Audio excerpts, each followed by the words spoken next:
they have that capacity to hold us and to be the container for us and to help us with our grief, with our stress, with anything that we cannot bear on our own. And here's the thing, the animals, and again, I'm just being reminded that animals are God wrapped in fur.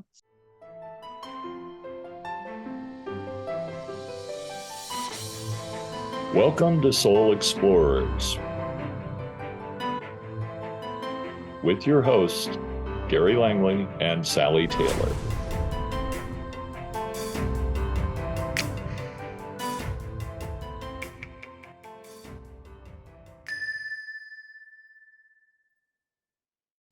Welcome to Soul Explorers. Today we have Dr. Tricia Working with us. She's an animal mystic, and she's written a book called Fur Agreements.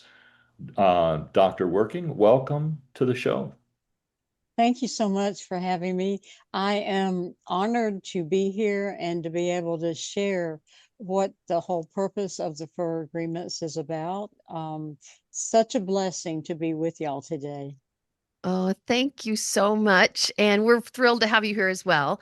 And of course, we usually start off for our audience members who haven't seen you or met you before, don't know anything about your work.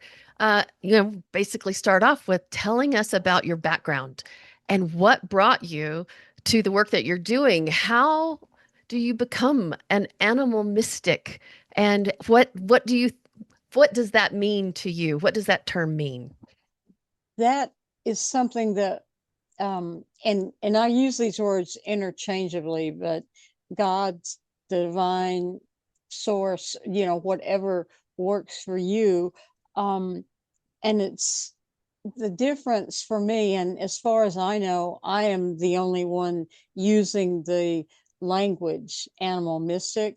And for me, the difference between, and it's not that, I've been trained, of course, initially as an animal communicator, but the difference is that for me, being an animal mystic is I operate completely and totally from the soul first. And an animal communicator, not saying that they don't operate with the soul, it's that I operate completely, totally from within, and I don't just speak to, and again, nothing against trying to figure out questions that parents want answered.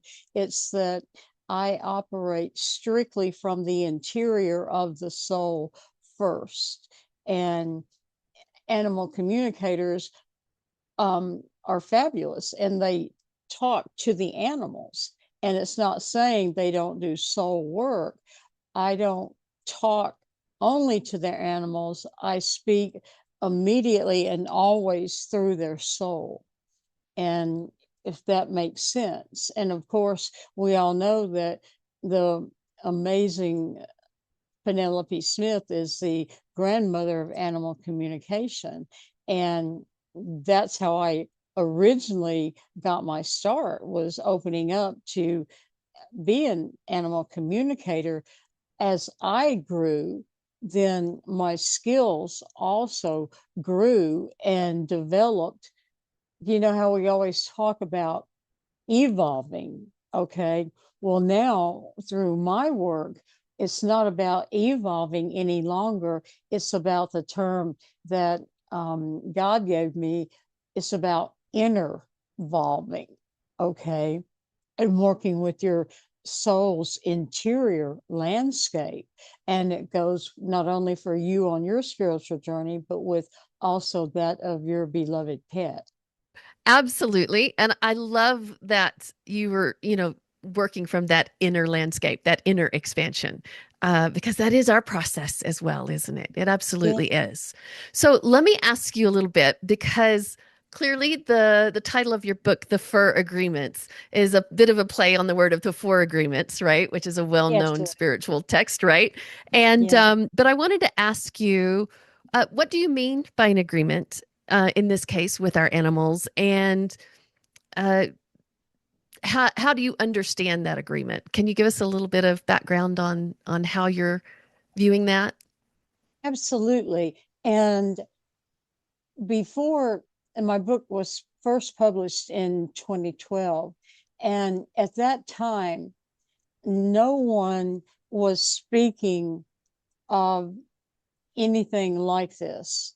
And so the agreements are actually the sacred soul contracts that our animals bring to us in our lifetime. And that is whether we're mainstream America and not necessarily consciously on our spiritual path, or whether we are spiritually working through our life. And so, what the fur agreements do is there are actually 23 specific agree specific agreements that they made to us, and then 23, and I actually call them accords, but agreements that we make back. And then there are six specific categories, such as to serve and protect, to inspire, to love, to heal. And our animals come in because they are the only ones who are fully and unconditionally not wrapped around the veil the way we are. Because even though we made conscious choices on the other side to come in and have all of these life experiences, we then come in with the seven veils and we can't remember them. And we kind of spend our lives looking to wake up and remove the veils. The animals come in already unconditional, fully aware and conscious, and they know the purpose. And when they come to us, then they're already ready to be what I call, just as our um, Native American brethren, way showers. And so they're ready, aware, and consciously waiting for us so that they can show us how to be more fully connected. And great teachers of unconditional love. The only teachers available on the planet, because we don't possess truly that capacity, because we don't know how to do it because of the way we have been taught and raised up in society. There are Condition. always conditions to Yeah, our love, sure. whether we know it or not. We Yeah, can we can achieve it, but it takes a lot of effort and going into it all the time to all undo the time. all Yeah, that baggage, that we've accumulated. So I kind of see it like we start our life clear, we get conditioned, and then we spend, if we're fortunate, a large part of our life undoing all that conditioning to get exactly. back to the place of unconditional love. So, yeah. Exactly. Yeah, perfectly said.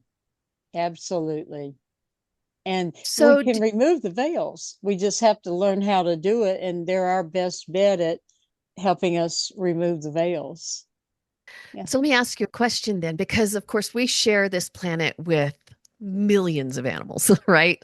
And only a few of them actually might spend, their lives with us in these really highly interactive ways. So, how do you sort of understand the difference between animals that are here, sort of living their own existence that may never even come in contact with humans, and then those who, for whatever special reason, their souls decide to come and interact with us as human beings here? oh, that is a great question, and one I've never been asked. So thank you for asking that. Here is the thing: even the animals who are not our precious pets, but cross our paths, period, such as a butterfly you might see when you walk out on your porch. or if you see on your on the grass an ant mound, or a groundhog, or not a groundhog, but maybe it is a groundhog, but the little animals that dig holes in your yard, Gopher. whatever. Gopher, thank you. Yes, those animals also have soul contracts to come into your life. Even, believe it or not, and this may sound kind of crazy, but when you see an animal on TV in a commercial, those that was divine timing, and they have messages for you, and all you have to do actually is to go on one of the really good spiritual websites and look up those messages and see what that message was. Nothing is by chance or coincidence, and we haven't been um trained up spiritually to recognize that every animal that we come into connection with has a message to us. And it's literally that simple to figure out, oh, why? Or why did a fly come into my house? Or why was a raven in my tree yesterday? Or why did I see a hawk this afternoon? We are not spiritually conditioned even to notice things, because there is a difference between being conscious and being aware. And most of the time, even us who are so highly attuned can just be in awareness and not consciousness and present. And that's something that we're being asked to do right now, is to be more fully present and conscious. Make sense? Right. So yes, so that takes me to another question then, because I think in your book you describe animals as being guardians of consciousness. Help me to understand what you mean by guardians of consciousness. Well, pardon me. They are. They are our way showers. They are guardians because, again, we are, and I've just recently starting use this analogy, and we spoke about it a minute ago. You know how the Febreze commercials talk about being nose blind to the scents around us? We have become consciousness blind, really, because we don't really notice anything. And so what the animals are really trying to teach us is, like we were just saying, the difference between being aware and being conscious. And that all goes into understanding presence, because we, and I am so guilty of it, that we feel like we are being present, but we're not.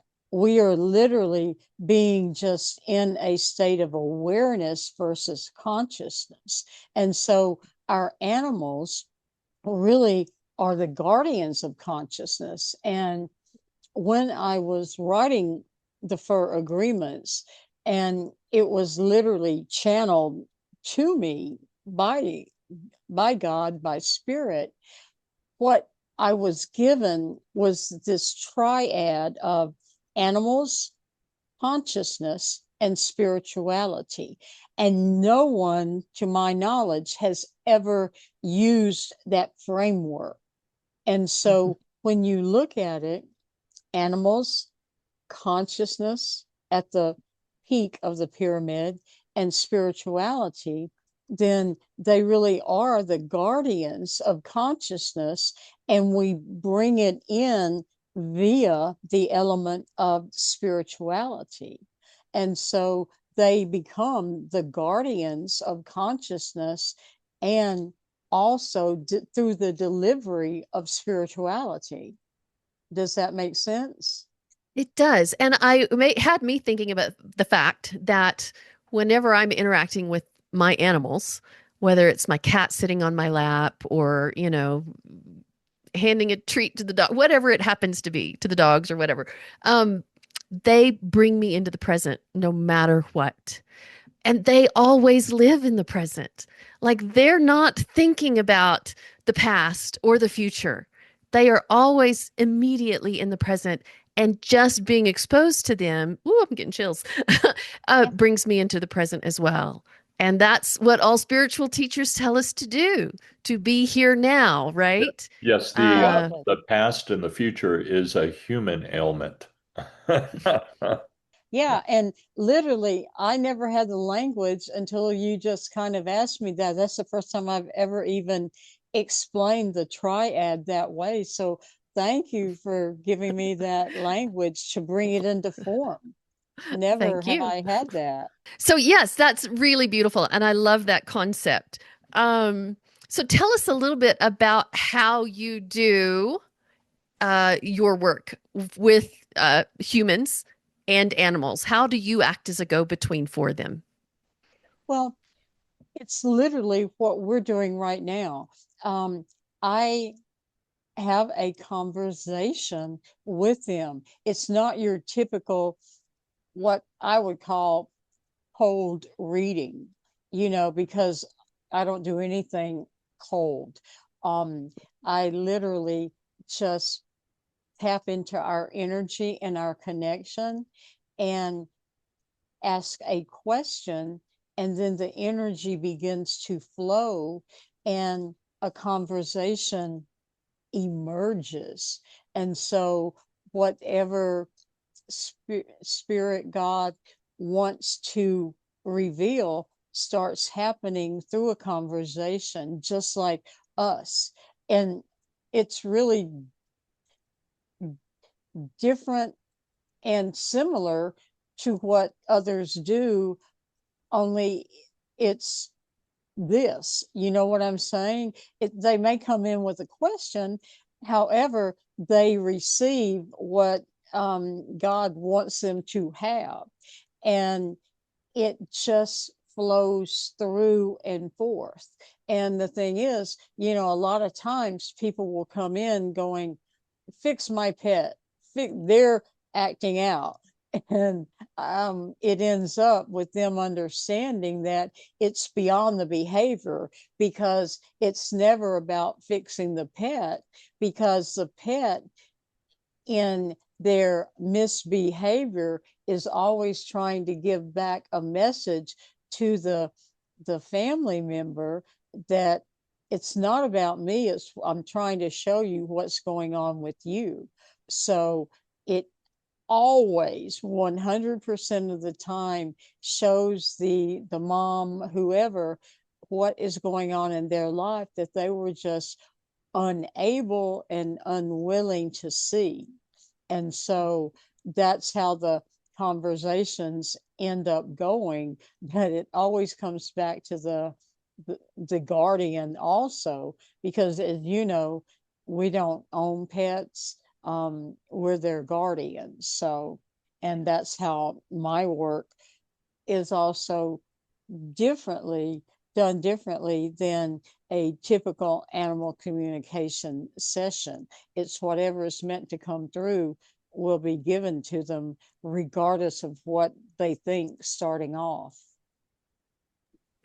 And do you interact primarily with living animals, or do you also speak to animals who have left their bodies? Always with animals who've left their bodies, because what the what the mom or whoever always gets to understand is that they've never left us. They're always, even if they get sent on to other missions, they will always, and every animal you've ever had always leaves an aspect of themselves with you for all time.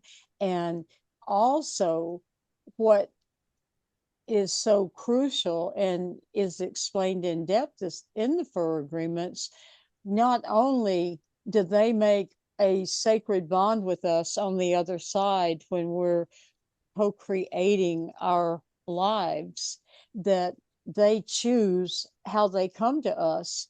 They also choose their path when it's time for them to leave, no matter what. There, again, no coincidences. Well, Yes. as you know, we were talking briefly before we started that I had had a house fire a year and a half ago and had lost my beloved dog and cat. Um, and yet, I mean, would you say that was an agreement that that dog would save my life, but yet choose to forfeit his own? Absolutely. And I'm glad you brought that back up, because here is the thing, and I really hope that this can give you some closure and relief as well, because every animal on the planet, even the ones we see, like the clubbing of the baby seals and things like that, they are the souls who choose to come in with the highest purposes of all, to teach humanity lessons about how they can become better and help, even if they can't do something specific, that they can choose to help in whatever ways they can, whether it's donating, whether it's volunteering at their local animal shelters. And every animal who leaves us, especially our heart animals, if we have more than one, then they choose to leave. And even if it's the most heartbreaking of all, they still choose their paths. And like when your boy and your kitty left, they did choose that time not to hurt you, but they chose because for that point in time, the agreements were completed, and that was their way of leaving for their own destiny, because they have two different destinies to fulfill: the one with you as the way shower, and then also they come in just like we do with their own sole purpose to gain their own experiences. So they have a dual track. All right.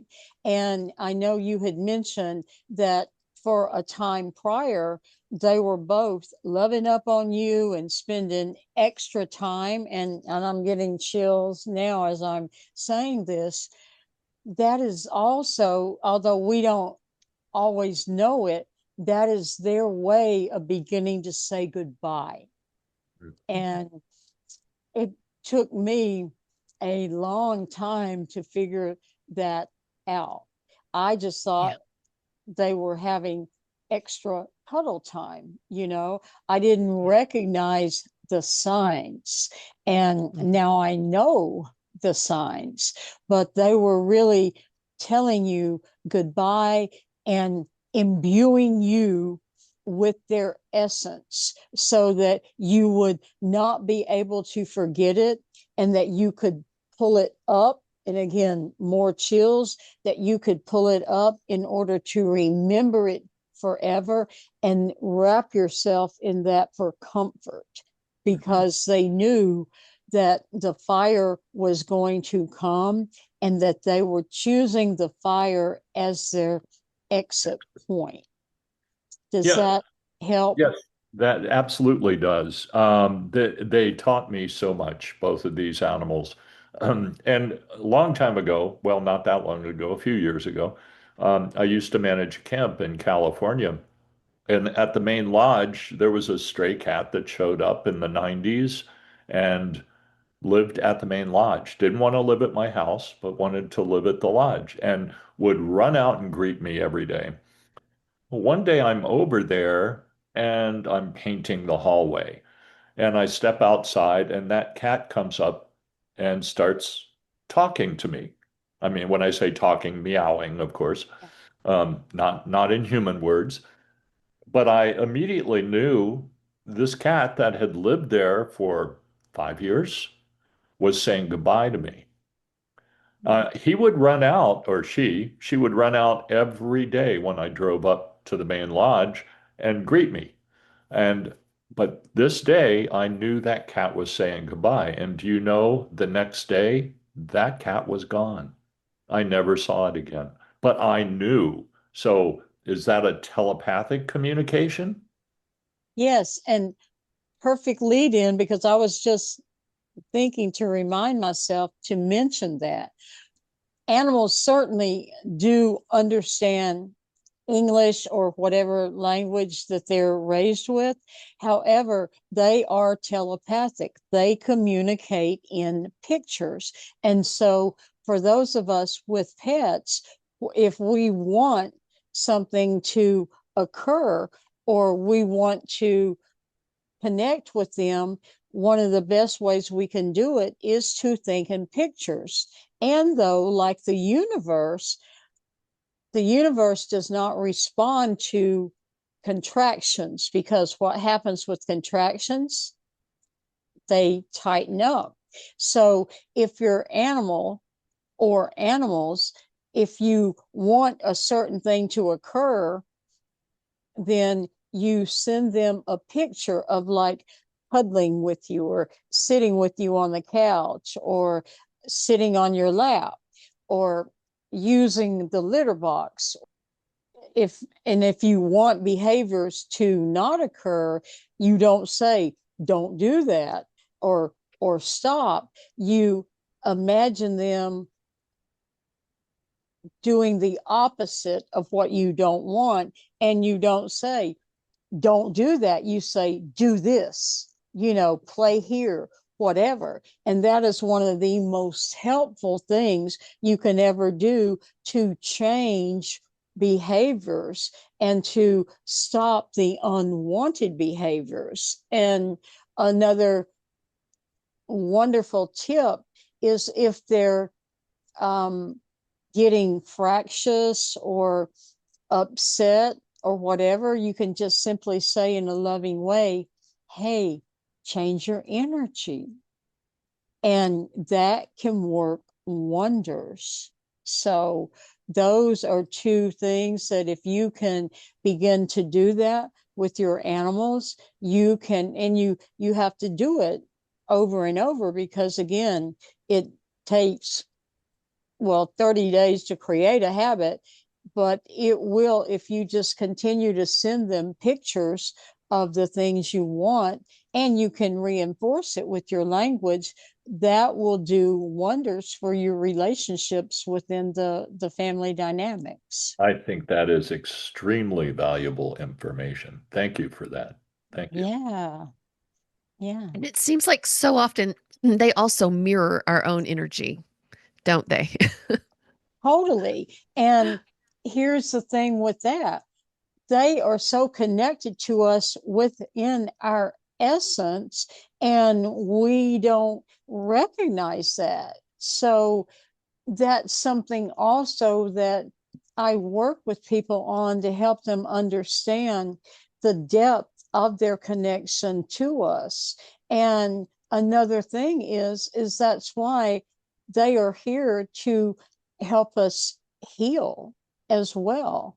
And people also want to be aware that cats, for example, represent the divine feminine and the energy of the night. And they are the most powerful of the healing. However, the dogs also love you and can heal you. They represent the divine masculine and the energy of the daytime. They are just two separate and distinct energies. And one of the things you want to remember as well is that you never want to tell your pets, especially if, for example, you've got some health issues, they're going to want to try and help heal you. That is part of their job. You never want to tell your pets, don't take this on for me, because then you're going against their divine contracts. You Yeah. never say don't to them. otherwise you're taking away, you're trying to break a contract that they have with you. Yeah. And I have to admit, my animals have been some of the most healing forces in my life. When I was in deep grief, it was my animals that saw it. I mean, they could see it more clearly than the humans around me, right? And they responded. So yeah, my kitty cat who passed away recently, she was 20 years old, and I knew she was going. I knew it was her time, but she was the last of my animals who knew my son. And I think she stayed with me so many years. Ooh, I'm going to get emotional talking about this. So many years because she needed to see me through that time. That and I just got chills validating that, Sally, because that's that they have that capacity to hold us and to be the container for us and to help us with our grief, with our stress, with anything that we cannot bear on our own. And here's the thing, the animals, and again, I'm just being reminded that animals are God wrapped in fur. Okay. And this was shown to me, given to me several years ago, because growing up, I of course believed in God and had the faith, but I could never feel God, but the animals were my teachers, my saviors, my healers. And then just like I say, 2 or 3 years ago, I, I heard God say to me, look, pay attention to this. I am coming to you in the fur of your animals. That's how I am showing you my love. And you just couldn't understand it before now. So know that this is how I am giving you my love. And when he said that, I was like, oh, I get it. And so from then on, I really could feel truly God's love. And then all of the other insights and even the stories from my book made so much more sense that God always had me. I just couldn't understand back then that, and growing up, that he did always have me.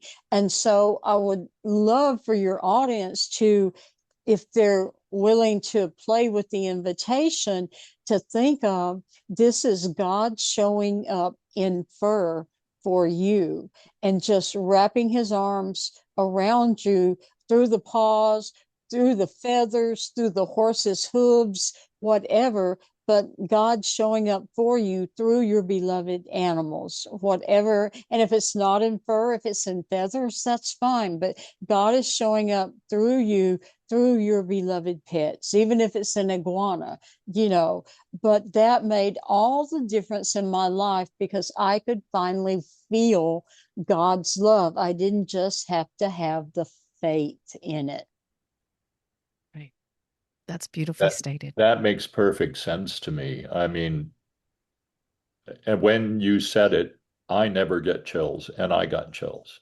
Oh, So thank you for that. yeah. And, again, it all goes into that animals, consciousness, and spirituality, goes into that triad. Hmm. And nobody, this I know, nobody in the world can speak to this and speak to it in that way.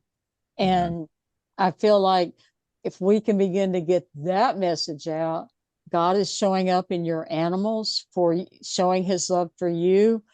That can be, you know, I don't know, just a worldwide message that people can hold on to and cling to.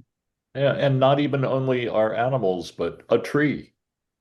I mean, that's God's Absolutely. energy Yeah, showing up. absolutely. Because, and the way I was trained up from my mentor, everything has a soul, Right. everything. So whatever speaks to you it's for me, and the message has been given to me is seeing the sacred Yeah. in the everyday, in your everyday.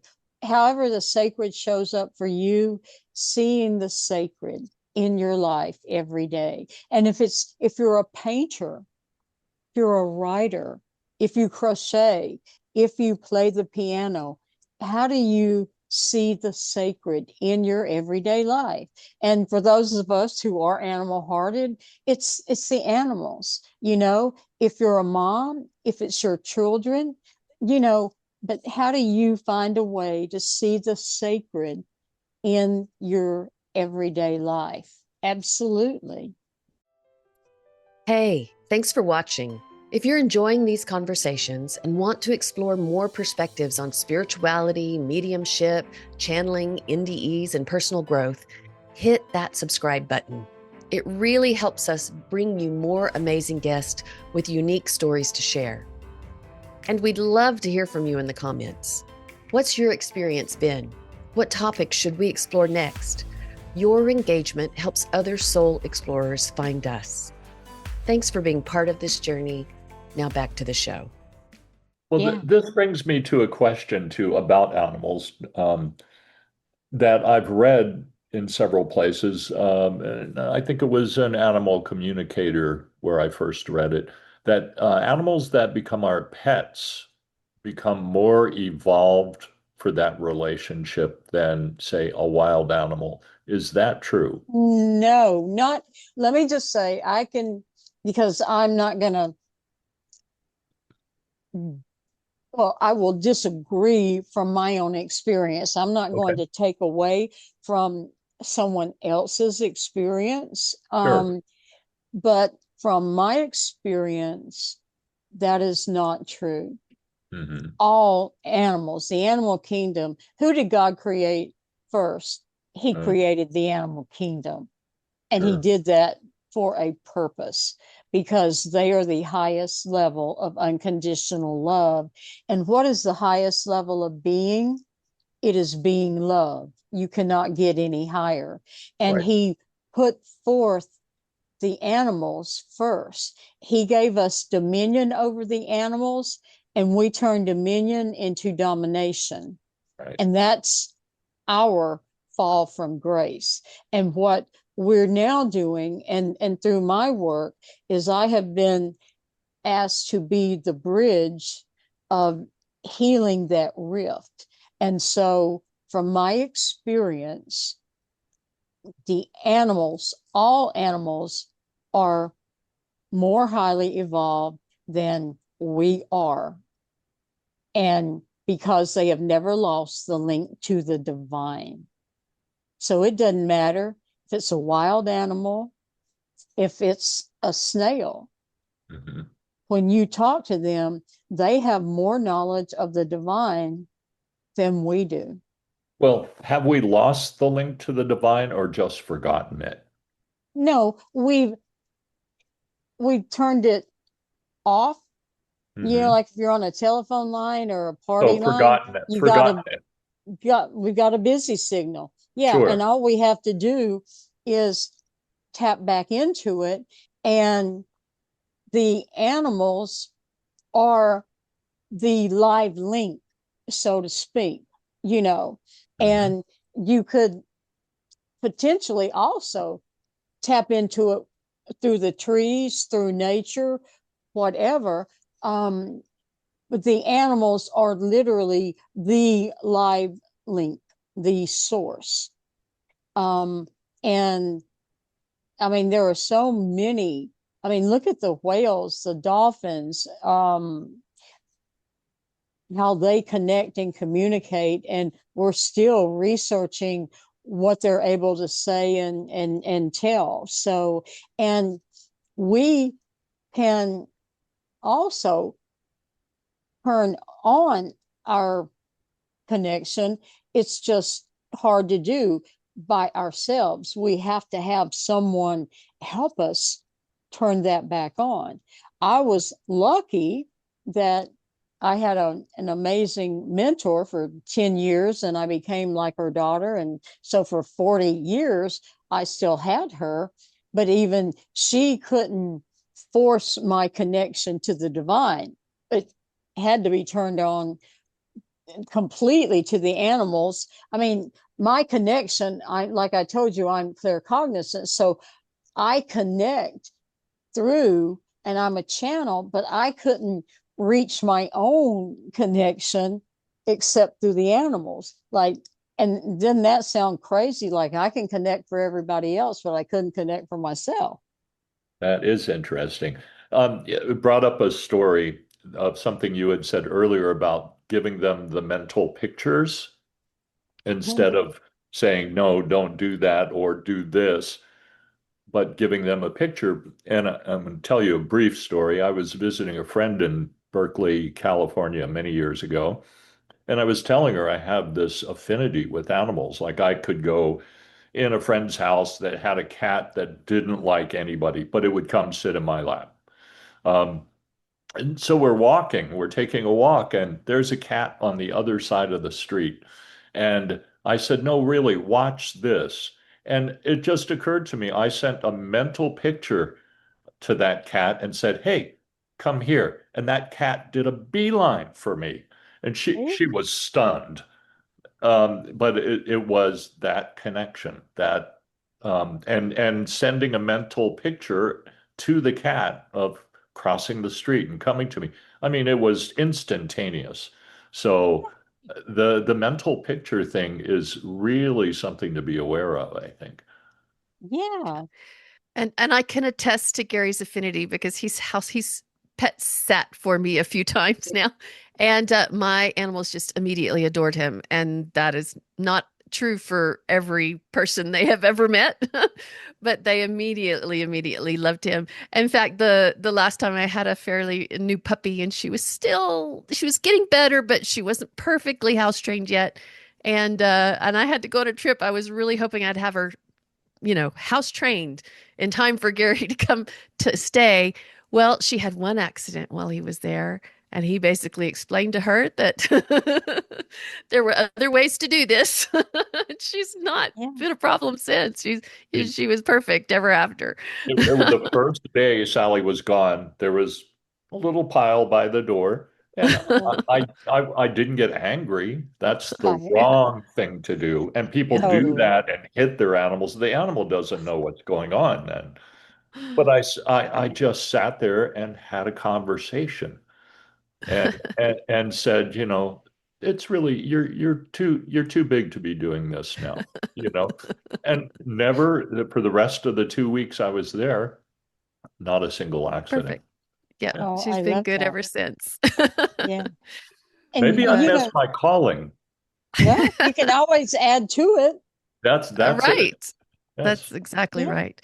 Well, And and the strongest sensation, true, when Gary's beloved animals passed in the fire, that they really were there specifically to save him on that night, Yeah. and yeah. I've definitely felt them as well since. They, retained that connection with him, even though they're no longer in their bodies.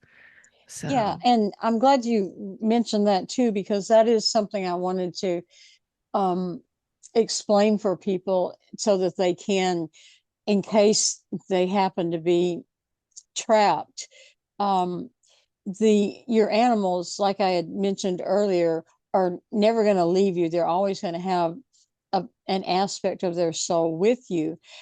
The only thing that will ever keep them from being able to access you is that if you unintentionally leave yourself trapped within your grief, that will put a block up and your animals will not be able to reach you. And I'm in no way saying, hurry up, move out, get through your grief, get over it. Not at all. I'm saying it is imperative for you to learn how to move with your grief and within it. Sure. And even at some point, perhaps learn how to dance with the grief, because it truly is a dance. And when you can learn to navigate the grief and not accidentally create a prison of it, because there is no time frame of it, then your animals will be able to reach you. And as Gary had mentioned earlier, he could feel him, and you will be able to see them out of the corner of your eye, or physically feel their presence. You will be able to, even if you'd like to, learn to communicate with them and things like that. But if you're imbued and drowning in your grief indefinitely, you won't be able to reach them. This is absolutely true because it's the same with communicating with your human loved ones on the other side.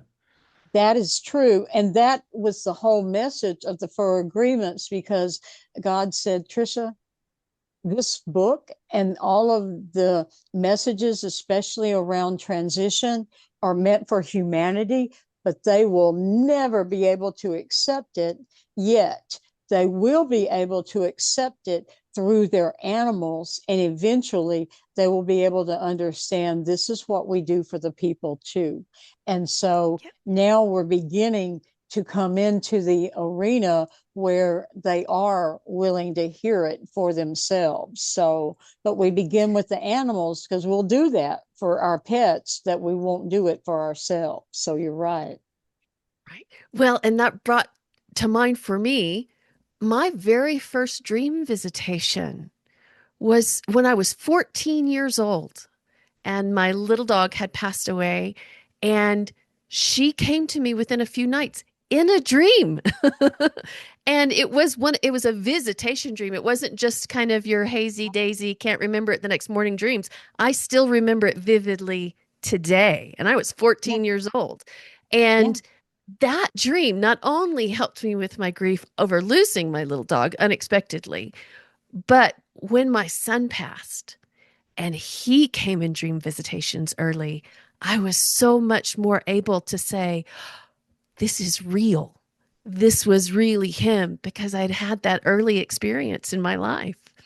So, yes, they definitely, even when we're grieving, though, I think they'll find the moments when we're able to get that communication, because for me, it had to be in a dream. It was the only time I was calm enough, right? Right. In order to get Absolutely. it. Yes. And if you have other pets too, and if you've lost a beloved, then there also are cases where your pet that you have lost can co-inhabit the body of another pet for a period of time and connect with you that way as well. So, it's really about learning to understand that this is the last greatest gift of love that they can give us. And they want us to know that I really will always be with you, and like you were mentioning with animal, the other animal communicator, our pets can always return to us too. We just don't necessarily know. Sometimes we may want to ask. I personally have had over 25 of mine reincarnate back, sometimes 3 and 4 times, to help me continue my work. So that is definitely not out of the realm of the possibility. And another brief mention I'd like just to invite your community to consider is that when you feel like it is time, ask your pet what their wishes are, because the veterinary community is not trained to ask the pet their wishes, and they automatically go to euthanasia. And it has been mine and a number of my colleagues' experiences over the past 20, 30 years that generally the pets always ask, I want to be naturally at home. I don't want medical support.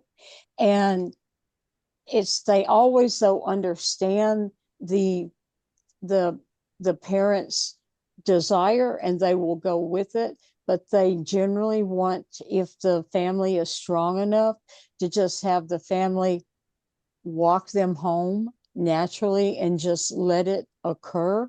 But the pets are never asked the question, what do you want? The decision is made without input. So I'm just inviting the community to consider asking your pet, what would you like to have done? Because it's just not generally asked, and see how they feel about it. Because it is tough to go through, but yet it is the most beautiful final, what I call the final goodbye, if we're strong enough to go through that. So let me ask you this then. For someone who doesn't feel like they have a good connection to their own intuition, and perhaps they've got a pet that's nearing end of life, how do you suggest they go about sort of ascertaining what it is that their pet really wants? Because, I'm actually the daughter of a veterinarian. My father has since passed as well, but I grew up around veterinary medicine.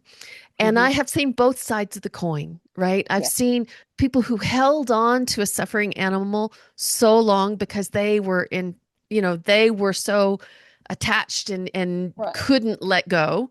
And then I've seen people who, maybe they let go a little too early, perhaps, just because it was convenient, or they didn't, they were confused and didn't know what to do, or they didn't want to see the suffering begin. So how does somebody who doesn't feel a strong connection to their own intuition make that decision for their animal?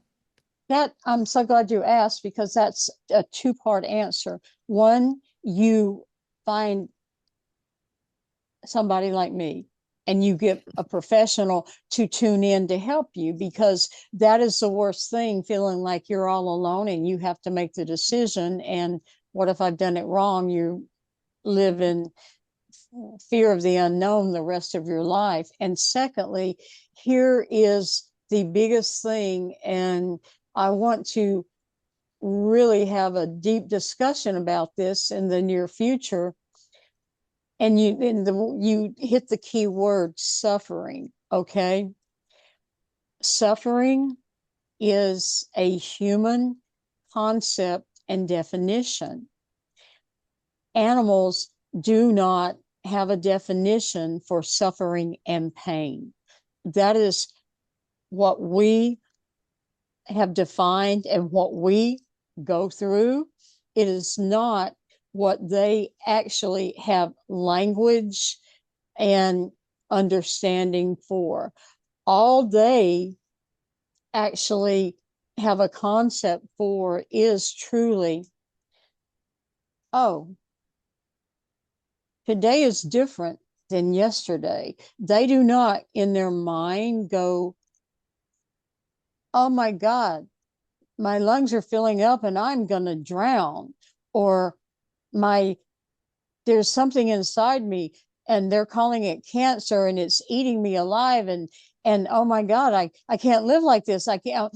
They don't do the catastrophic talk that we do. They literally don't say, I'm in pain and I've only got 6 months or 6 weeks to live. They literally just go, there's some discomfort. Today is different. Just like if you picture a gazelle on the African Serengeti and somehow her leg is broken, she does not say, oh my God, now I'm going to be prey for a lion and I must hide. My days are numbered. She goes, okay, something's happened. Now let me get on with it. They literally don't have that concept. We are putting that on them. And I know how that is to think about that. We are doing that to them, and we see or we hear them go. But again, that is a physical thing that is going on in their body, but not their mind and not their spirit. And that is a direct from heaven truth, big T truth. And that is something in the animal community we have got to begin to understand and separate. And the more we can understand and get connected to our animals, we can also begin to understand that. And when they are getting even close to thinking about transitioning, their spirit starts going to heaven and checking it out and checking it out and leaving a little more of them, of their spirit in heaven as they do that, so that there is less of them here, of their consciousness. Does that make sense? It does, So, because much like us, they're not their bodies either, right. right? Yeah. So I hope that gives a little clarity. I know that's going to just go, no, no, that can't be true. I don't want to hear it. I don't want to think about that. But that really is the divine truth of what's going on. And if we can begin to pull back our senses of pain and suffering and definition like that, we can make their final days a blessing instead of a burden. And we can find out if we're strong enough to walk them home and do that. And if we can't, get there, they're not going to hate us. They're going to be Right. willing to live with whatever we decide. But Right. that is the reality of Yeah. their final days. Yeah. And just not to put any like weight or guilt onto people who have eased their Right. animals home, No, through medical absolutely. means, right? Oh, yeah, Because we do that out absolutely. of love, really. We do. Right. And Yeah. we do it out of love and fear and Sure. just every out of emotions, because we're human. So there is Yeah. no judgment. That our animals don't judge us because they understand. It's just for the future. It's an invitation to see how far can we grow into our own humanity and the beginning of unconditional love. And Yeah. no judgment on anybody or even our veterinary system, but just asking everyone, can we take a look at this new option that is available? And Well, I that's think, all. yeah. And it's beautiful, the concept of asking your pet if they're, Yeah. if they need any help or not. Yeah. Yeah. I think What that's would you wonderful. like to do? Yeah. Yeah. And otherwise, if you begin as you did the day you got them, in love, and you can carry it forth to the very end, that's all they ever want, And period. that has been my experience because I've had several dogs over the years. And my experience is when that final time is arriving, um, but it causes it, for me at least, it caused me to express and pour out even more love than I did on a regular daily basis to them. Yeah, And they respond to that. Um, absolutely. so, and I wanted to ask you now, I'm assuming Fur Agreements is available anywhere, Yes, it's Amazon. Amazon. Yep, it is. And also have it on my website, and I have it available in digital format if anybody would like it that way too. My publisher made that available as well. Very So, nice. Very nice. Well, this yeah. has been really fascinating. Do you have anything you'd like to leave our audience with concerning their fur babies? Yes, one, and it's also in the fur agreements. When you get a diagnosis of some kind, no matter what it is, do not live in the diagnosis. Put it in your, and I'm doing this, your field of awareness. Okay. Keep it in your field of awareness. Do not bring it in and start to live the diagnosis, because that is when fear will take over and you will start living from the diagnosis, Right. and love takes a back seat. Okay, don't do that, because guess what? Then we create that reality.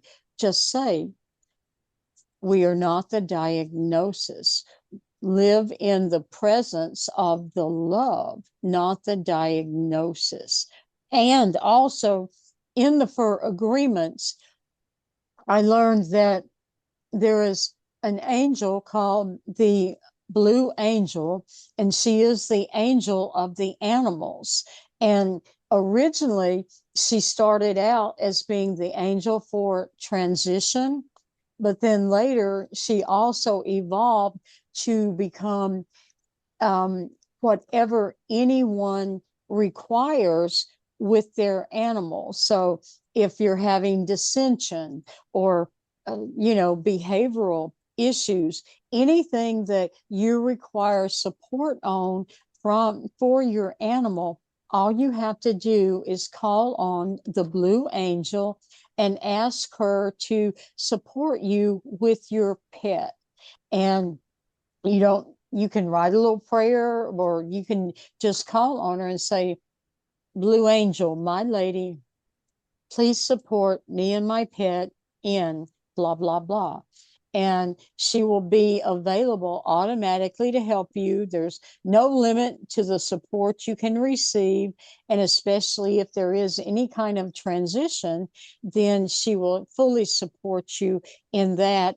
And I can't tell you the number of times I have worked with her and she has made the transition a much quicker and easier process. So that is a great resource to have available to y'all. Well, I just want to say this has been fascinating to me Oh, because of my love for animals, one, but just listening to you talk about this, and I'm so in agreement with everything you've been saying. So I want to really thank you for being with us today. Yeah. And real quickly, too, Tricia, tell everybody where they can find you if they want either a reading from you or to get your book from you directly. Where can they go? okay. My website is www.Tricia working.com. I'll give y'all my phone number too, because I can be reached by phone. I'm in Birmingham, Alabama, 205-401-9866. Text me, because I don't answer the phone for people I don't know, and you can reach me. And then my email is drtriciaw@yahoo.com, and I'm available on the Glue Network as well. Very good. That's the Global Light Workers United Right. group. Yes. Very good. We'll share Yeah. all of that with the audience. Okay. Thank you so much for spending time with us today. Thank y'all. This has been amazing. I'm so glad that y'all have asked me to be on here, and this has just been a joy. So anything I can do to help support your work, I will. And just come have me back anytime. This Okay. has been wonderful to share with y'all, and I'm just so grateful to have been here today. It's been a pleasure. Thanks Lots again. of love to you. Oh, y'all too. Thank you so much. If you enjoyed this content, please hit like, subscribe, and ring the bell for notifications.